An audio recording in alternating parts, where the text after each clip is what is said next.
नमस्कार, मी विशाल परदेशी. दुपारी 4च्या बातम्यांमध्ये आपलं सगळ्यांचं स्वागत. जाणून घेणार आहोत महत्त्वाच्या घडामोडी आणि या बुलेटिनमध्ये आपण वेगवेगळ्या घडामोडी आत्ता एक क्षणाला जाणून घेणार आहोत. जर आपण सुरुवात करतोय तर ती बातमी आहे स्वाभिमानी शेतकरी संघटनेच्या आंदोलनाच्या संदर्भातली.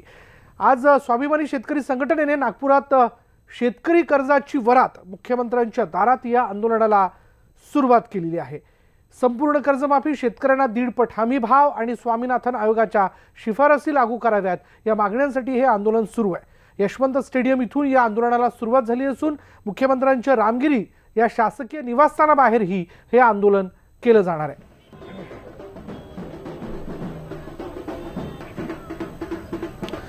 अधिक माहिती आपण जाणून घेऊयात. आमचे प्रतिनिधी प्रवीण मुधोळकर आपल्यासोबत आहेत. प्रवीण, नेमकं या आंदोलनाचं काय स्वरूप आहे? या आंदोलनापाठीमागचा उद्देश काय? प्रवीणशी आपण बोलणार आहोत, पण ही दृश्य जी आपण बघतोय, कर्जाची वरात मुख्यमंत्र्यांच्या दारात, मग तो कर्जमाफीचा मुद्दा असेल, पिकांच्या हमीभावाचा मुद्दा असेल, कायमच स्वाभिमानी शेतकरी संघटनेने शेतकऱ्यांच्या वेगवेगळ्या समस्यांना घेऊन आंदोलनं केलेली आहेत. आणि आत्तापर्यंत जर आपण पाहिलं तर 2 मोठी शेतकऱ्यांची आंदोलनं ही महाराष्ट्रात झाल्याचं आपल्याला बघायला मिळालं, ज्यात आदिवासी बांधव देखील मोठ्या संख्येने सहभागी झालेले होते. त्यामुळे आता पुन्हा एकदा निवडणुकींच्या तोंडावरती स्वाभिमानी शेतकरी संघटनेने हे आंदोलनाचं हत्यार जे ते उपसलंय. अधिक माहिती आपण जाणून घेणार आहोत. आमचे प्रतिनिधी प्रवीण मुधोळकर आपल्यासोबत आहेत. प्रवीण, या आंदोलनाचं नेमकं स्वरूप आणि उद्देश काय? मुख्यमंत्री देवेंद्र फडणवीस यांच्या निवासस्थानापर्यंत हे आंदोलन सुरू करण्यात आलं होतं आणि एकंदरीत कर्जमाफी असेल किंवा शेतकऱ्यांच्या मालाला जो भाव मिळत नाहीये त्यासाठी आंदोलन करण्यात आलं. आणि या आंदोलनाचा मुख्य हेतू आहे की शेतकऱ्यांचे प्रश्न हे अग्रक्रमानं पुन्हा एकदा मांडणं.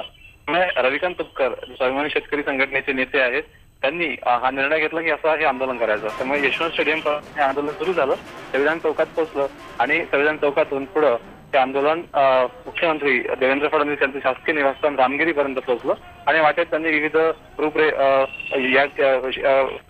प्रश्न मांडण्यासाठी शेतकऱ्यांचे विविध प्रकार केले. म्हणजे चाबूक मारणारा एखादा व्यक्ती असेल किंवा वेश घातलेले व्यक्ती असतील, ते सुद्धा ग्रामीण भागातून आले आणि त्यांनी या संपूर्ण आंदोलनामध्ये सहभाग नोंदवला.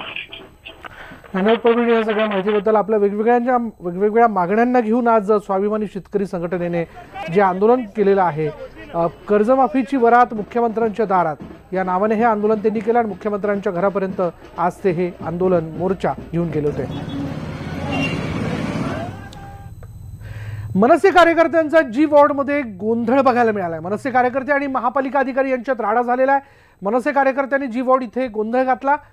महापालिका अधिकारी आणि मनसे कार्यकर्त्यांमध्ये खडाजंगी झालेली आहे. महापालिका अतिक्रमण विभाग कारवाई न करता हॉकर्सला पाठीशी घालते आणि यावर जाब विचारला गेल्यानंतर मनसेचे कार्यकर्ते आणि महापालिका अधिकारी यांच्यात गोंधळ झालेला आहे. खडाजंगी झाली आणि वॉर्ड अधिकारी अतिक्रमण विरोधी कारवाई करत नसल्याने मनसेने हा गोंधळ घातलाय.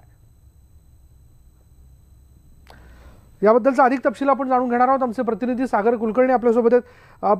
सागर, कायमच हॉकर्सच्या मुद्द्याला घेऊन मनसेने आंदोलन केल्याचं आपण पाहिलं, पण आज जी वॉर्डमध्ये ज्यावेळेस मनसेचे पदाधिकारी पोहोचले तेव्हा नेमकं तिथे काय घडलं? विशाल, जी वॉर्डच्या अंतर्गत वरळी आणि त्याच्या आसपासचा परिसर येतो. या भागांमध्ये अतिक्रमण हा मुद्दा फार महत्वाचा आहे. एकतर रस्ते लहान आहेत, दिवसेंदिवस वाहतुकीची संख्या आणि त्याच्यामुळे होणारा ट्रॅफिक जॅम हा मुद्दा आहे. आणि त्याच्यामुळेच मनसेच्या जे पदाधिकारी आहेत, स्थानिक संतोष धुरी यांनी या भागामध्ये कारवाई करण्याची मागणी केली होती. वास्तविकतेत या संदर्भात